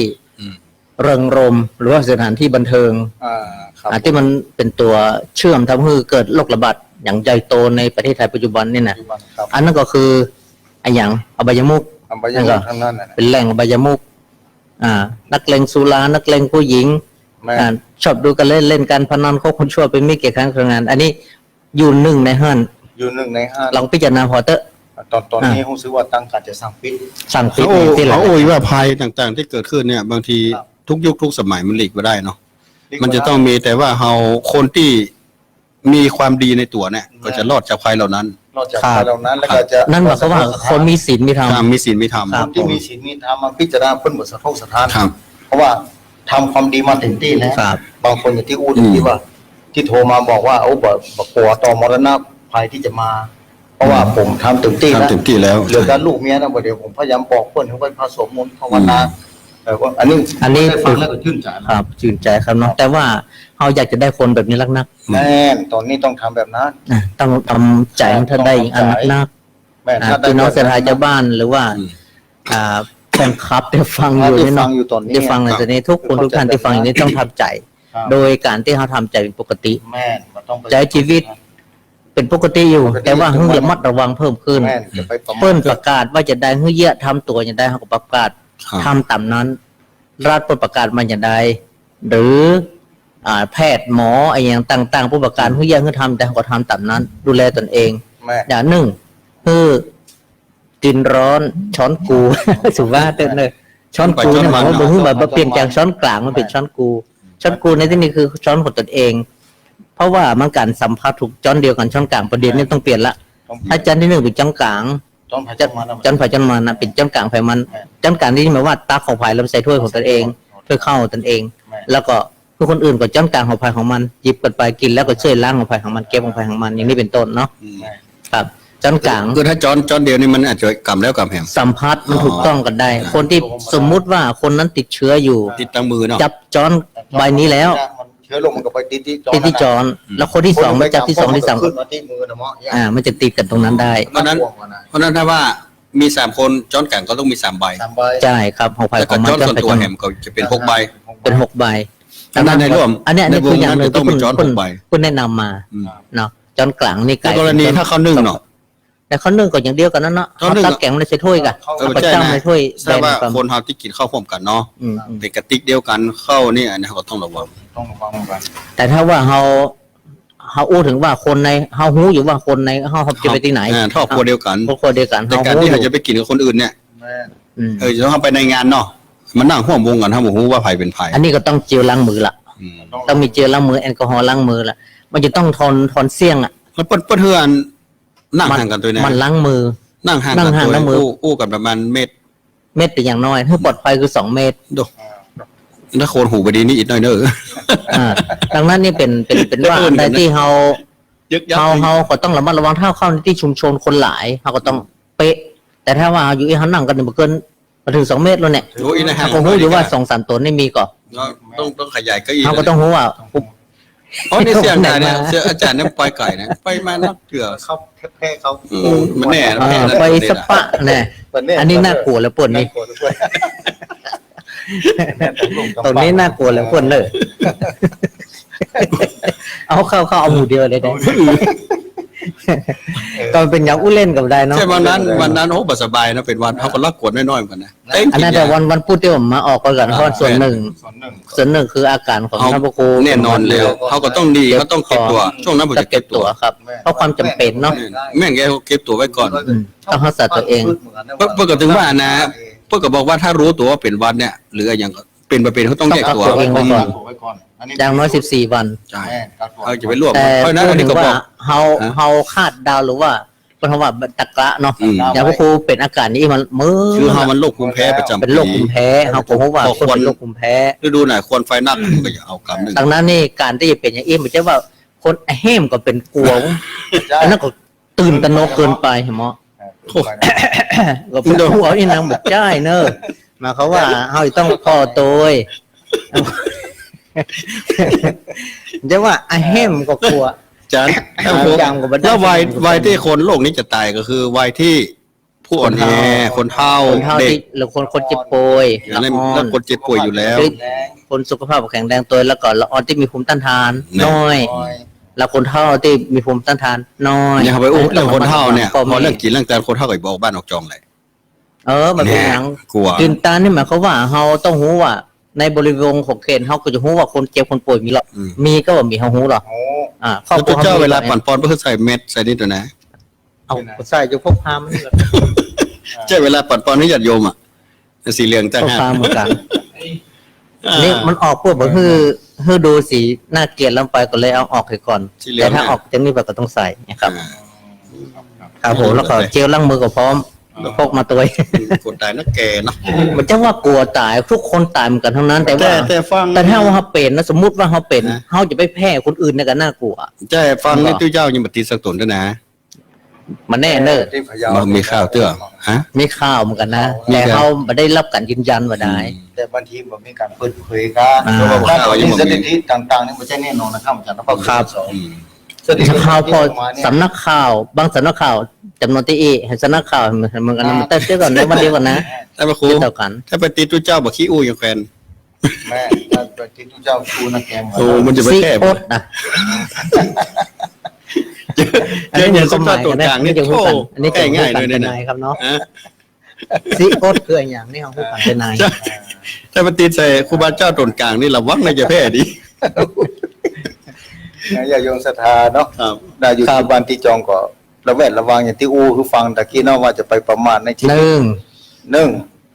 เว กิน ลา อาหารร้อน กินของ สอง ร้อนไว้ จอนต่อตนเอง นี่ได้น้ำแข็งกิน สา ไม่ได้เลย มฮะ น้ำแข็งก็กินไม่ได้ คือมันแบบนี้ถ้าว่า อ่า วัดมาอยู่ในตัวเอาเนี่ย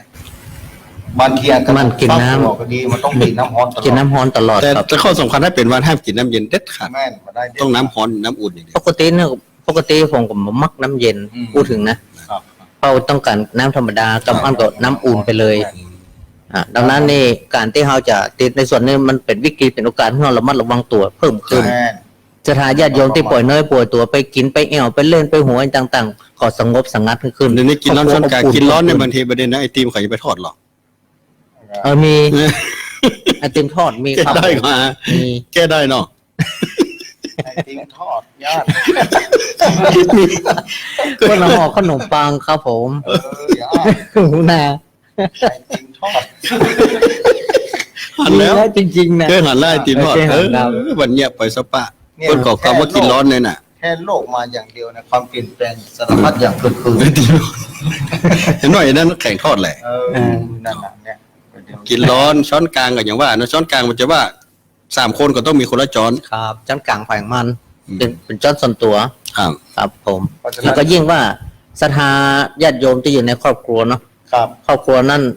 จ้อน5 ใบ 10 ใบมันคงจะมีปัญหาในการเสาะแสวงหาหรอก แม่นแม่น เขาสามารถเอามาใจายที่เก็บไว้ในตู้กาที่ไว้เขาแขกทับเรือเขาก็มาใจายให้ก่อน แต่เขาบอกว่าครอบครัวไหนที่เพิ่นอยู่แบบไม่ได้ออกไปทางใด มันสัมพันธ์กับโลก นะ แม่น นะครับมันต้องวิ คร ต อบ ก ค คือ รัว คนเห ที่ ตุ ว่าลูกเต้าไปเรียนหนังสือในเมืองพริก อ่า มา ไปทำการโรงงานปิ๊กมาก็ จากจังหวัดกา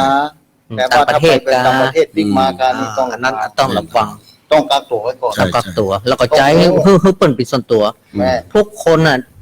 ฮักตัวเองแล้วก็ฮัก คน พี่ฮักน้องเหมือนกันแหละ น้องฮักพ่อฮักแม่ ฮักพ่อฮักแม่ฮักพี่ฮักน้องเหมือนกันแหละดังนั้นในการที่จะกักตัวเองเนี่ย ระวัง เพื่อกัก14 วันนะครับผม ถูก มานั่น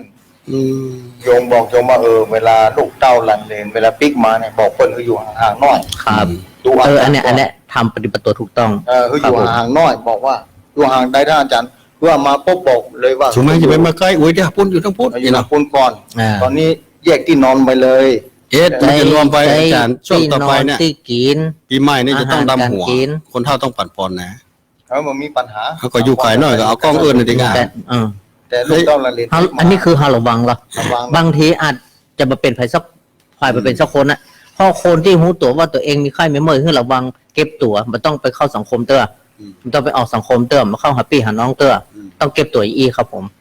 เป็นมันดำหัวสู่อยู่ไกลนั่นเนอะ คนที่รู้ตัวว่าตัวเองเป็นไข้ก็ดีเนาะมีไข้มันต้องไปมันต้องออกไปเตื้อ คนเฒ่า ถ้ามีไข้หูหนูมีไข้ อันนี้แหละคือคำแนะนำเนอะว่าถ้ารู้ตัวว่าตัวเองมีไข้ก็ไม่ต้องไปเตื้อ ดูแลตัวเก่าก่อน ดูแลตัวเก่า ไม่ใช่ดูแลตัวเก่าอย่างเดียวเป็นการดูแลคนอื่นไปโดย ไม่ ป้องกันไปโดยนี่ถูกต้องละ เวลาจะกินก็กินคนเดียวก่อน ครับ จนถึง20 วันเนี่ย14 วันเนี่ยเพิ่นบอก20 วัน ถ้าอาการปกติบ่มีอย่างเกิดขึ้นอาหารใจได้ อันนั้นก็ปกติ และปลอดภัย ใช่ว่าหันว่าโอ้เฮาเป็นคนอู้ดีอู้เก่งเพิ่นขอไปเหนื่อยก็จะไปอยู่เอ็มเอา มา นะ ได้มาได้มาได้ ต้องระวัง แม่ เด้อ เดี๋ยวโรงพยาบาลเพิ่นปิดหมดเนาะ อืม สั่งห้ามเยี่ยมหมดเบิดเลย ห้ามเยี่ยม ห้ามเยี่ยม โดยตรงแต่เยี่ยมได้ เยี่ยมได้ โดยทางโทรศัพท์ โทรศัพท์ มือถือ ได้ ออนไลน์ ออนไลน์โทรศัพ เขา ท์ อู้กันได้เอาโทรศัพท์อู้กัน โอกาส อู้กันตั้งหยังตั้งไลน์หันหูบห้างกันได้เติมได้ไปเอียนเนอร์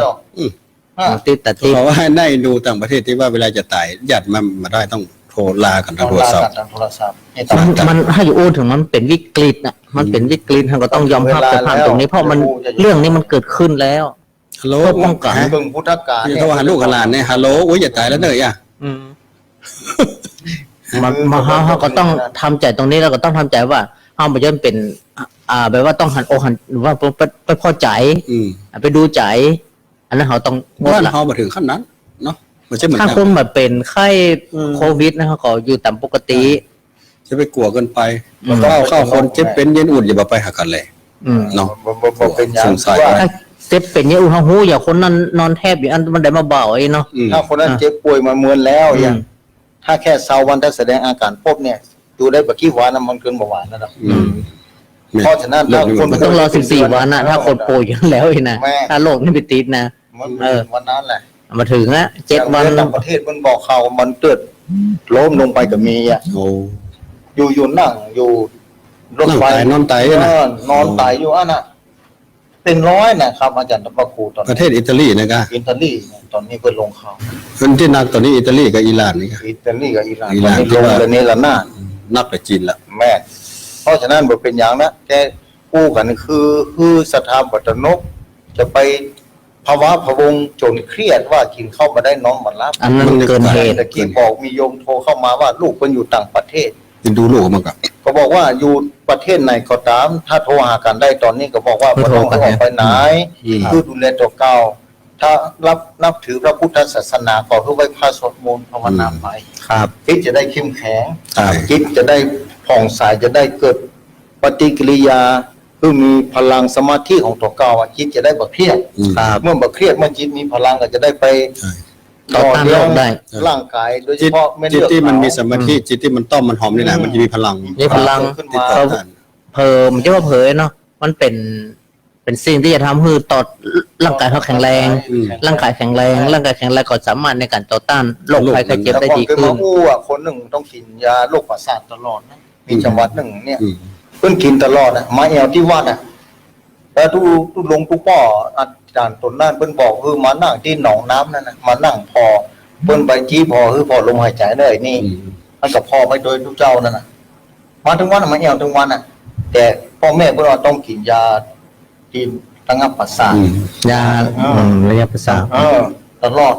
แต่พอมาถึงวัน แต่ทุกเจ้ามาถึงกับจี้คือพอลมหายใจน่ะอ่ะท่านก็ อืม สู้เขาเนาะมันก็ว่าไปตัวทุกเจ้ามันก็บ่มีมันเป็นคนที่จะต้องกินยานั่นน่ะหรอก ครับ พอกินพอฉุบเข้าถึงวันติดเป็นนิสัย อืม มานั่งทุกเจ้าก็ต้องมาบอกนะมาถึงพ้นที่หนองน้ำเดี๋ยวก็เจียวแฟดไปแฟดมานั่งพอลมหายใจเฉยอยู่เป็นชั่วโมงเนี่ย อืม เอาเข้ากลับมาเป็นคนปกติ ยาบ่กินแล้ว บ่กินแล้ว อันนี้อาศัย สายเป็นเพราะว่าธรรมปฏิหาร ธรรมปฏิหาร แล้วก็ทุกวันนี้วงการแพทย์ยอมรับว่าการทำสมาธิจะมีส่วนช่วยทำให้คนเจ็บคนป่วยหายได้บ่อย เพราะว่าไปกระตุ้นตะกี้อู้ดังวิทยุกรรมออกไปกรรมแล้วว่า ไปกระตุ้นเม็ดเลือดขาว อืม เม็ดเลือดขาวนี่เหมือนกับทหารที่ต้องต่อสู้ฆ่าศึกที่เข้ามา ครั ใน บ ร่างกาย อืม เข้ามาทางขาเข้ามาทางหูเข้ามานี่ เชื้อโรคต่างๆ เข้าไปเม็ดเลือดขาวจะไปกิน ไปกินไปต่อสู้ ไปกินไปต่อสู้ สมมติว่า ต่อสู้ สม กับ มติว่า เชื้อโรคเชื้อ ตัว รา อย่างสมมติ ต่า ว่าง คอเขาเป็นหนองไอ้เนาะ อ่า เป็นวัดนี่นะครับ คอเป็นหนองแสดงว่าเชื้อโรคมันไปทำลายที่ ๆทำร้ายจนว่าร่างกายตรงนั้น มันสู้ มันสู้บ่ได้ มันก็เลยผลิต มันก็เลย ไม่ เลื เลื อ อ ด ด เป็น เขา ขาแล้วกัน พอลมหายใจเนี่ยไม่เลือดเขาจะมีกำลังขึ้นมา ครับ อืม ไปฟอกที่ปอดจะฟอกเลือดออกมา อืม ฟอกเลือดออกมาไปกระตุ้นไม่เลือดเขาไปต่อสู้กับเชื้อโรคทุกนั้น อืม อืม ถ้ามีกำลังนักกับเชื้อโรคเหล่านั้นก็จะค่อยๆหมดไป แต่ถ้าว่าเราวิตกกังวล การไปเลย การไปเลย ยกถุงขาวเลย อ่อนตินอ่อนมืออ่อนบ่เอา ติ่ อย่าง อ่ ละ อนมืออ่อนใจอ่อน ใจ บ่ สั่น สู้ ใจ บ่ กลัว เข้มแข็งไงนะ บางคน การ นี่ เลย หมอบอกว่า3 เดือนจะตายเด้อแกซ้ำเตรียมพร้อมทั้งหมด อืม เตรียมพร้อมเพราะดูลมหายใจว่านายจะตายแล้วบ่มีปัญหา อืม ลูกก็มากล้าบอกเพิ่นก็นั่งภาวนาลมหายใจเพิ่นบอกว่า3 เดือนบ่รอดอยู่ไปเป็นปีป่าย อืม ทางก่อนเป็นเลือดเขาสามารถต้านทานได้ถึงขนาดนั้น อืม อืม มันเป็นแบบนั้นนะนี่ ดังนั้นสถาญาติโยมที่ฟังอยู่ อ่า ใครก็ตามที่ฟังอยู่ในการนี้เนาะลองพอมาลองบ่ฮู้มันต้องเชื่อก็ได้ ต้องเชื่อ ขอให้ทดลองพอด้วยตนเอง ต้องเชื่อ เพราะเราเป็นชาวพุทธ เชื่อนั่นดีแล้ว ในเมื่อเชื่อทุกเจ้าเชื่อบาปบุญคุณ อัน โทษ นี้เราถ้าเราลักษณะที่ว่าคนที่หัวแข็งก็ดีเนาะหรือว่าจะเอาโหธรรมะเอากลามาสูตรพวกมันอย่าให้เชื่อง่ายๆลองพอปฏิบัติ ล เอา อ เอง ง พอบุกลามาสู่เพิ่นบอกบ่คือเชื่อ อ่า บ่เชื่อก็ต้องลองพอ ต้องลอง ลักษณะความอิ่มของกินข้าวมันอิ่มจะได้เนี่ยถ้าบ่กินเมื่อใดมันจะโหว่ากินอิ่มมีลักษณะจะได้ นั่น บ่ เนาะ เชื่อบ่เชื่อว่าถ้าคนเราดื้อดึงเนี่ยบ่เชื่อก็ต้องลองบ่เชื่อคนบ่เชื่อแล้วก็ทิ้งไว้บ่ใช่ ถ้าหากว่าเขาเชื่อเลยนี่แสดงว่ามันถูกต้อง แม่น อย่างหิ เขา ว ต้อง ข้าว เพื่อ เนี่ย ทดลองเองคือจะหูพระพุทธเจ้าก็ไม่ใช่ว่าบัญญัติศีลก็ดีวินัยของพระเจ้าส่งกันคือเหตุมันเกิดขึ้นก่อน แม่ ถ้าตัวเองไม่เชื่อก็ลองพอ ลอง เนี่ย พอ ไปลอง ไปลองพออย่างเป็นอย่างนั้นน่ะ อืม ถ้ามันทีจริงก็บัญญัติขึ้นมา แต่ทุกเจ้ามันนี่ข้ามแก่นอู้แก่นจ๋า อู้โตจังเนี่ย ครับผมพอดีเนาะ ก็อู้ด้วยเหตุด้วยผลนะครับ ผม อู้ด้วยเหตุด้วยผลที่อู้ถึงวันนี้ก็อู้ด้วยเหตุด้วยผลนะแต่เหตุผลมันจะนักน้อย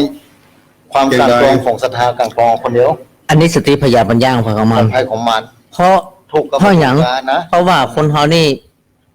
สติปัญญาอู้ถึงมันก็มันเต้า มันเต้า เตรียมกัน กัน แล้วจะ เสมอ ทำ กั ท่าน น อาจารย์ทั้งหลายว่า ใจ โลกก็ลุมเล้าเนาะเศรษฐกิจก็บ่ดีเนี่ยมันไปด้วยกันหมดนะ หมดแล้วก็ แล้วคนบางคนมันจะนั่งอู้อย่างทุกเจ้าได้ก่อนนี่ตัวก้นมาติ๊กๆอ่ะมันผูกจะกินยังเนี่ยมันต้องรายวันหรอกแล้วรายได้บ่มีอ่ะ อันนี้พยายามทำให้จิตใจเขาสงบ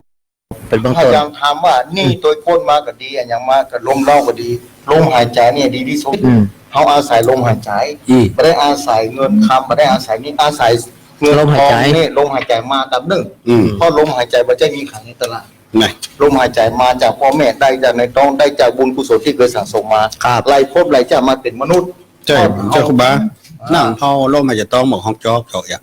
ฮะนั่นแหละส่วนนึงข้าหิวข้าวก็ต้องกิน ก็มันบ่มีกินเนี่ยเอาเนี่ยได้เนี่ย มาถึงขนาดว่าบะหมี่กินในสักอย่างคุณจะมาใช่ครับ เดี๋ยวก็ลงเขาว่าประเทศไทยด้านเข้าตายบนลงนั่นน่ะสุดจริง เอาอย่าไปเอาจนถึงขนาดว่าแกนเก๊กบะหมี่อย่างข้าวเม็ดนึงก็บะหมี่กิน ใช่ว่าป จะ ระเทศไทยก็ได้ลงหน้านึ่งว่าคนประเทศไทยไปกินขี้ดินแบบนี้เขา บะห พระ มี่ เจ้าก็ว่าได้ก็แจ้งมาถึงได้กินแจ้งมาก็อุ้มบัตรไป อั แล้ว นนี้แล้วแต่ศาสนาบารมีเนาะคน ของเขาเนี่ยโอ้กว่าจะได้กินว่า มา พวก ปวด เขาจะ ได้ ที่ไหน ขอบคุณมาปวดค่ะพอ มันแบบแม่และโอ้ถือว่ามันคนทั่วไปกะคนเป็นไม่มีก็มีเป็น เขาได้อู้ถึงว่าถ้าสมมุติว่าคนขึ้นอย่างอันก็แสดงว่าคิดลบขนาด เนี่ยก็เฮาวันนี้ให้แยกได้ว่า โดยส่วนมากคนคิดอย่างนั้นมีนักในสังคมทุกวันนี้เพราะมันทุกอย่างมันรุมเร้าหนึ่งเศรษฐกิจก็บ่ดีอยู่แล้วไปเพราะโลกมาแหมอย่าง เนี่ยบางคนก็จะ อันนี้คือมีสติดีๆลมหายใจด้วยเป็นดับหนึ่งอ่ะเอาจะเรียกสติขึ้นมาต้องพอลมหายใจเป็นดับแรก ลมหายใจเขาเปิ้งใครจะมาฆ่าจ้างเตอะเอามีนี่เจ้านี่มันจะมาฆ่าแล้วแต่ อืม มาฆ่าแต่ข้าพระเจ้าจะขอพอลมหายใจ จะเย็นๆเนี่ย อย่า นะ งโคนที่เปิ้นเมื่อก่อนที่ว่าฟองสบู่แตกเนาะยุคฟองสบู่แตกนะครับ พอคนสร้างวิกฤตให้เป็นโอกาส จากโคนที่ล้มระเนระนาด อืม จากในเงินที่โคนที่เคยบริหารเงินเป็น10 ล้าน100 ล้านพันล้าน เอามาขายเป็นแซนด์วิชก็มีขายก๋วยเตี๋ยวก็มีขายของเล่ตำห้อยคอไปขายตามท้องตลาดก็มีตอนสุดท้ายไปยังไงเปิ้นแบบวิตก ตัวฟื้นได้ อยู่แค่ไหนแค่นั้น แค่นั้น ใจชีวิตตัวเองที่อยู่ในขณะนั้น แล้วก็บอกลูกบอกเต้าครอบครัวว่าต้องใจอินนะลูกเนอะอินนะนั่นคือสติแล้วก็ปัญญาเพิ่นมี และแถมอย่างหนึ่ง สามารถฟื้นตัวเองขึ้นมาได้เมื่อเศรษฐกิจดีขึ้น พอสิ่งเหล่านี้เกิดขึ้นมาอย่าหวนระลึกถึงคำว่าพอเพียงแบบในหลวงทันทีเล แม่ ย น สุดยอด ทุกสิ่งทุกอย่างมันก็อยู่ที่ตัว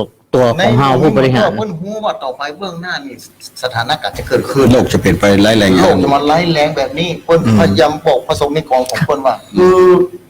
ใจชีวิตเศรษฐกิจพอเพียง คำว่าพอเพียงตัวเนี้ยแล้วถามว่าถ้าเราอยู่บ้านนอกบ้านนาเขาพอเพียงได้เสมอไหมก่อนเพราะหนึ่ง ได้ เขามีที่ปลูกที่ฟังเขาทำได้ทุกอย่าง ใช่ ปลูกที่กินทุกอย่างที่ปลูกเนาะ มุดสมัยแต่ก่อน แต่ เรา ว่า จะ ค หั น น ที่ ว่า อยู่ ในห้องในเวียง เฮาสมัยแต่ก่อนผมก็เห็นหันเป็นละอ่อนเนาะตามหน้าบ้านเพื่อจะเอาหัวหิวไอ้จะเปิ้นหัวเป็นแล้วปลูกผักไม่ใช่เครือบ่เครือบ่ฟอกอะไรอย่างต่างๆเหมือนเฮาน่ะ มาทั่วมาเถอะแปลงไปซ้ำ2-3ซ้ำแล้ว3-4 ต้นมาได้ หัวขาจะใครปลูกนะฮะน่ะแปลงหัวล้อมเหี่ยกินอันนั้นได้ ถ้าถึงที่สุดนะ นั่นกะ มาฟักแฟงแต่งเต้าเขาก็ไม่เป็นเลอะ อันนี้วันนั้น น่ะ ความวิตกตัวนี้ พอบ้านเหนือบ้าน เรื่ ใต้ เศรษฐกิจ ก็ได้ ถึงมันวิกฤตที่สุดแต่ถ้าอยู่บ้านนอกบ้านนาเขาเนี้ย ได้ มันยังมีที่เปิ่งอยู่ คือคำว่าพอเพียง แต่ว่าคนที่อยู่ในหัวในเวียงเองก็ต้องปรับสภาพจิตให้ ปรับ ใหม่ สภาพจะปรับอย่างได้ก็อยู่แล้วแต่สิ่งแวดล้อมของตัวเองอยู่ในสภาพไหน ต้องปรับให้ได้ ถูกต้อง เพื่อความอยู่รอดนะเปิ้นกับเปิ้นว่ามันบ้งมาแต่ก้อนใบไม้ มันเคยกินใบไม้ชนิดนี้ มันถึงอยู่ได้ แต่เมื่อมันมามีใบนี้เอาไปกินอย่างอื่นเพื่อประทังชีวิตของตัวเองได้ งั้นกะ ครับ หม้อคอยกินใบไม้สี อันนี้เป็นกรรมของคนบักเข้ากับเดิมนะ ตอนที่หน้าแรงนะ อืม ใบไม้แห้งเหลืองสีมด เอาแว่นใส่มาเลย อืม ก็ไม่ได้ แว่นเขียว แต่หน้าตอนแรกก็จะเอาแว่นใส่มันต้องไปใส่แล้ว มันก็กินใบไม้แห้งมันกินกัน กินครับกินครับ เพื่อ มันสังเกตไป ประทังชีวิต บนดอย ได้ งัวมันเตียวขึ้นเตียวล่องเนาะย่ายมันไปกินเนี่ยอ๋อสังเกตมันกินใบไม้แห้งๆนั่นแห ต่อ ละ เฟืองแห้งมัน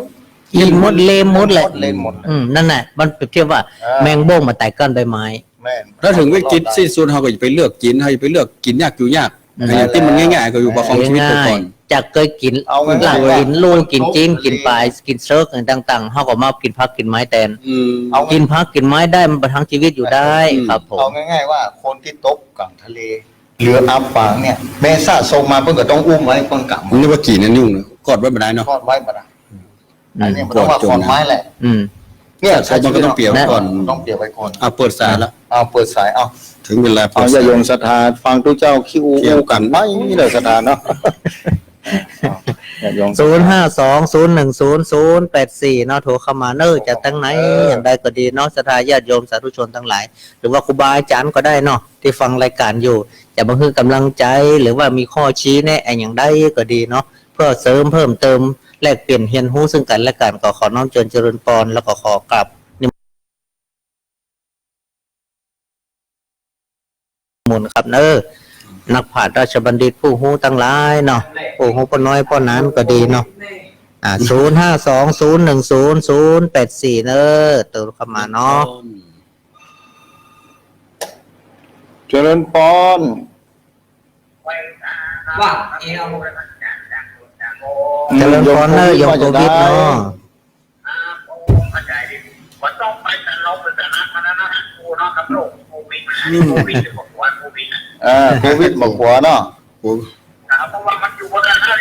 จังหวัดนี้ของไม่ชอบแต่ตอนนั้นไม่ได้ตัวที่ทำไม่ได้ระดับไหนนั่นก็ การทำของมันเป็นต้องเรียนรู้นะแบบที่ทำไม่ได้เลยคนนั้น นั่น นั่น แห แห ละ ละนั่นแหละ หัวเต้ถ้ามารู้ว่าเป็นโควิดเยอะๆโควิด สุดยอดแล้วถ้าทำต่อได้ดีสุดยอด ครับ คนเราทำอะไรมันก่อนคงดี อากา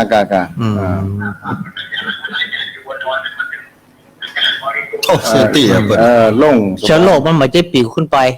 อ่า มันแค่2 เมตรครับผมมันตกดิน มันมาอยู่ในอากาศ เหมือนกับไข้หวัดนกไข้หวัดนกมันลอยไปดินฟ้าอากาศได้ แต่นี่มันตกแค่ 2 เมตร 2 เมตร โมตนาเนอะยังโควิดเนอะ 2 เมตรหมายถึงว่าไอใส่กันไปกัน2 เมตรได้ สา ลอยน้ำอากาศมันจะตกกับพื้นแหละ อันเนี้ยเราก็ต้องศึกษาเห็นหูอย่างเงี้ยเนาะ 052010084น้อมเรียนเจอเนอร์ศรัทธาที่ฟังอยู่ที่บ้าน พออยู่ทางอินเทอร์เน็ตก็ดี Facebook ก็ดีเข้ามาได้เลยเนอะ เจริญพร จากที่ไหน อำเภอพานเชียงรายเจ้า โอ้อำเภอผ่านเทียนให้แม่อย่างกะ ไอ้บัวก้า พระเจ้าแหละ อย่างนั้นได้แล้วนี่ แล้วโยมมันอย่างขอโยมแม่อย่าง แต่ว่าสารพระรามมันไม่ได้ลืม อ๋อแม่บอล นายวอน บ้าน บ้านเนี่ยก็ บ้านไม่ได้ลืมเจ้าจากคนสมัครเขตอำเภอพาน บ้านใหม่ท่าเรือตำบลสันมะเข็ด ตำบลสันมะเข็ดโอ้ฟังกันนักว่าบ้านใหม่ท่าเรือ ไอ้คนดูเจ้า อ๋อ ฟังกันไปเรื่อยๆเนาะ ได้จะปาแล้วจะมุกติ๊ก อนุโมทนาด้วยเนอะที่ตั้งใจฟังธรรมะเนาะ ไปก็คือมันแหลมได้มั่นใจดี ดีละคือได้อยู่ดี แต่ว่าเด็กจะแต่ละดิ บ่เป็นหยังอันฟังเอาละ เขาต้องทำใจนะแม่เนอใจมัน ต้องทำใจว่า มันคนนักคนหลาย ว่า นั่นน่ะ พวกไวฟิต อยู่ ปีบาท อยู่ดีมีสุขเนอะบุญรักษาเนอะ จะแปลว่าจ้า แม่พรวัน 052 คุณคือคาน 010084น้อมเรียนเจริญเนอะศรัทธาเจริญปอน แม่จอน เจริญปอนเอาดังๆหน่อยแม่เจริญปอนแม่จันดา อ่า ม่วนครับ เสียง วันนี้ เสียงค่อยก้อยไปหน่อยแม่ เสียงคล้ายก้อย หายไปติ๊ก หายไป ยังบ่ เอ ค่อย อ ก้อยแต่ไม่ได้ มันก้อยไปเนอะ อันนี้นะ ดังละ ดังนั้น ทำความสะอาดสีละก็สะอาดละอันยังมาสีสวยไม่ชัดคือจะละ อันนั้นก็ถือว่าเป็นกรรมแล้วแม่เฮ้ย เป็นกาม เป็นกรรมเป็นเวรละเนาะ เป็น เป็นเวรเป็นกรรม แม่ จ้องมาหนองจ้องกันมาเห็น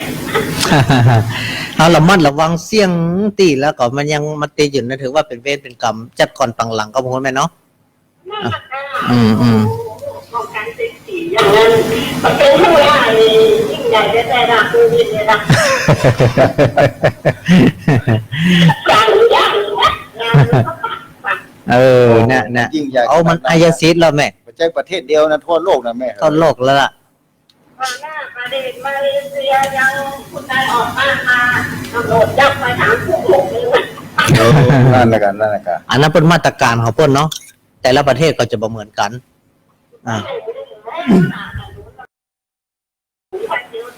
ถ้าเอาวิกฤตเป็นโอกาสก็ดีน้ำมันบ่เปลืองเลยแม่ อืม บ่เปลืองน้ำมันไปรายได้เราก็ต้องประหยัดละเมื่อเรามีรายได้เราก็ต้องจ่าย